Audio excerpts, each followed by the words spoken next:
Seperti yang kita ketahui, saat ini kita berada atau hidup di era digital. Pada masa ini, semua aspek dalam kehidupan kita sudah mulai mengalami digitalisasi, terutama dalam hal komunikasi. Nah, tapi apakah kalian mengetahui pengaruh apa yang timbul terhadap komunikasi di era digital ini?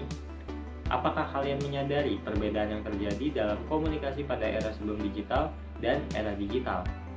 Untuk menjawab hal tersebut, saya Alsakti Alamanda akan membawakan sebuah materi dengan topik pengaruh digitalisasi terhadap komunikasi. Digitalisasi adalah suatu proses di mana semua hal yang ada berubah ke dalam bentuk teknologi digital.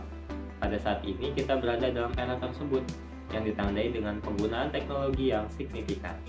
Dalam era ini, proses komunikasi sangatlah berbeda.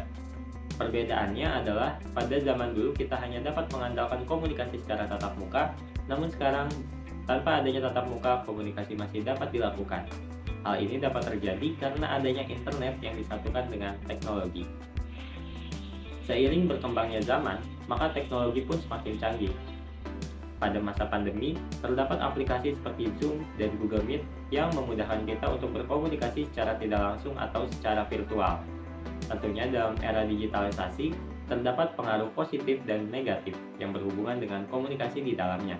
Banyak faktor dalam komunikasi yang berubah akibat adanya digitalisasi, di antaranya etika. Pada era digitalisasi, maraknya komunikasi yang kurang bermoral, khususnya bagi kalangan remaja atau yang lebih dikenal dengan Gen Z.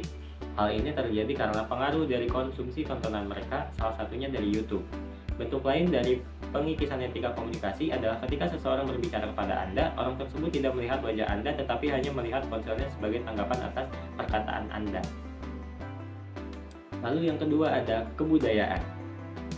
Dengan adanya digitalisasi komunikasi yang menghadirkan media sosial kepada masyarakat, tentunya dapat mengaruhi bahkan merubah kebudayaan seseorang dan masyarakat. Pengaruh positif dari perkembangan teknologi informasi dan digitalisasi komunikasi adalah kita dapat melakukan komunikasi antar budaya dengan mudah dan efisien tanpa terikat ruang dan waktu.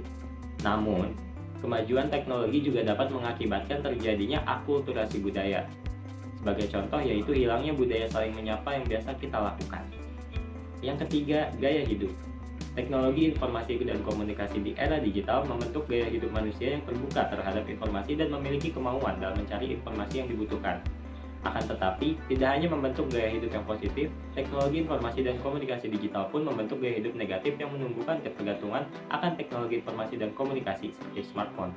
Begitu banyak pengaruh yang ditimbulkan digitalisasi dalam komunikasi, baik dari cara berkomunikasi maupun faktor-faktor lain tercakup dalam komunikasi seperti yang baru saja telah saya bahas.